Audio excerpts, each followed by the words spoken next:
Hello guys, today's topic won't be technical. I just wanted to talk about my experience with bug bounties and with free security overall. A little context. I've been doing audits for around 2 years already, just as an after-work activity. I work as a full-time dev in Web3, but since I started programming almost 9 years ago, I was always fascinated with hackers and how they were represented in media, like those geniuses that live in shadows and make big bucks doing the most fun thing ever, breaking something. So, when I started working in Web3, and especially working with Solidity, I learned that there are a lot of hacks going on because of some bugs in codes that could be abused in a matter of seconds and drain millions of dollars. It's so intriguing to search for bugs. It's hard to explain to a person who has never done it. It's like a treasure hunt, or like being a detective on some murder case. When you find your first bug, you want more and more of that experience. Experience of finding something that could break the code that you read, or even drain thousands and thousands of dollars. So yeah, I started doing audits on contest platforms. I was really bad at it for the first half of a year. Partially it was because I was doing them only for 1 to 2 hours a day because of my full-time job.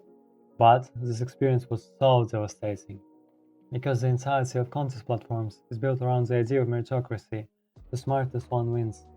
Now I know that this is not necessarily the truth, because I've seen so many corrupt judges, contests, and protocols that I don't really believe that meritocracy is the only thing that matters. Maybe your country of origin could matter more in some cases, but I don't want to get into conspiracies in this video. All these are super interesting to do, not gonna lie, but I still was fascinated with bug bounty warriors. I was always fascinated with that idea of the top 1% of people in some area of work doing the most genius and talented things in the shadows. This concept is super attractive to me, and I want to be a part of it. So for me, this clan in the shadows was bug bounty hunting. And now let's talk about why I made this video. I got banned on a bug bounty platform for the reason the reports you submitted were reviewed and confirmed to be AI generated or automated. It was quite surprising to see this in my email inbox, since I've never submitted any AI slop, and I hate the idea of automatic bug hunting. The only thing that I do with AI is fix my grammar, because English is not my primary language, and also sometimes I use it for some easy parts of writing a proof of concept. But I always submit runnable POC with logs, so it's not like I generate some invalid slop. I wrote to support, and after a little back and forth, I received this message. 1 out of 43 is terrible. Ask your connection why he thought it was okay to spam us. Based on that, we will evaluate. I suck at bug bounties. My first reaction was some mix of anger and sadness. Let me explain what 1 out of 43 means. Over 1 year of bug bounty hunting, I have only one confirmed medium bug. The others were rejected. I don't want to make excuses saying that it was an unfair experience and etc. It just struck me like a truck. The simple realization that I'm not good enough. I could be angry at the platform, protocols, or the entire world, but I was the only one to blame. Maybe I'm not good enough yet. I was frustrated for a couple of days. This message was running through my head hundreds of times, and I was trying to rationalize it or cope with it, but I knew the truth. I suck at bug bounties. But then I thought, okay, I suck at bug bounties. Then what? I didn't tell you at the beginning, but I have a dream.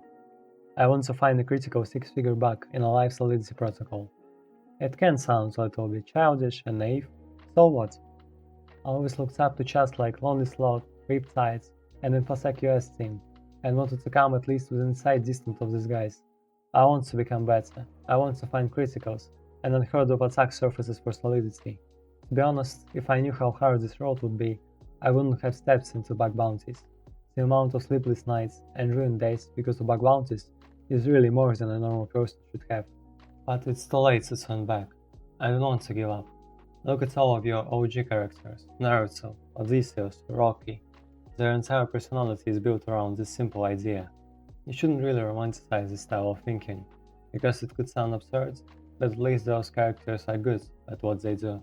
But most humans should spend years just to become above average in some crafts. So if you're not really into it, you probably shouldn't spend that much time failing time after time. It's really worth it when you're interested in that craft, and especially if you have a dream related to that craft. I know that I'm not really good at bug bounties, but so what? I'm honestly tired of my mental state and this weak mentality that pursues me everywhere I go. I see how others are earning millions on bug bounties, and sometimes it seems like I'm at a party where everyone is having fun and I just received the call that my beloved one died.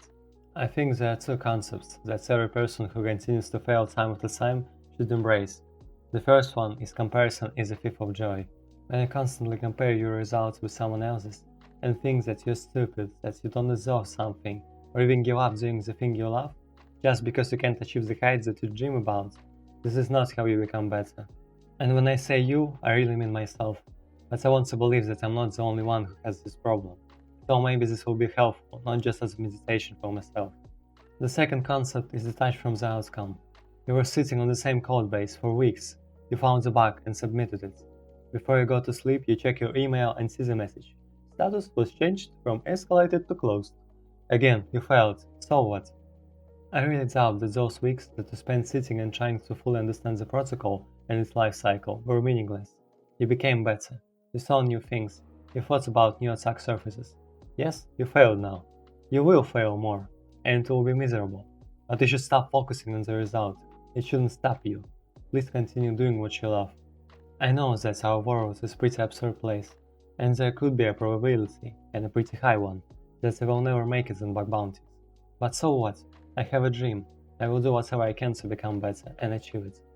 And if I won't, I wouldn't be angry or anxious. I would know that I did everything I could for that goal, that I've developed a male boldness pattern, just due to the amount of stress with stupid bug reports. But how to achieve something if you know that the system is corrupt or unfair? You become even better. There is a pretty smart thing that I heard from the CS2 community. There is a competitive platform called Faceit, where players compete in a more serious setting. A lot of hate from players comes from how the players are selected for every match, because the goal of every competitive game is to make your win-loss rate around 50%. Even if you are the best player, your rates will rarely be above 55%, so it's needless to say that for regular dudes it's hard. There is not really a lot you can do, and if the system decides that you will lose, then you will lose. Let's think about it for a second. What do you think will happen if best players like Zonk start playing Faceit from the beginning, from the first level? Do you think they will struggle as much as a regular player?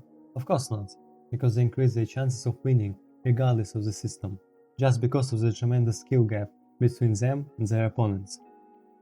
And that's exactly the solution to that problem. Imagine you participate in a corrupt and unfair competition. How can you win that?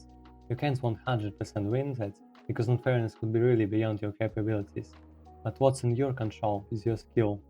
You should be 5 times better just to compete on the same level as corrupt participants.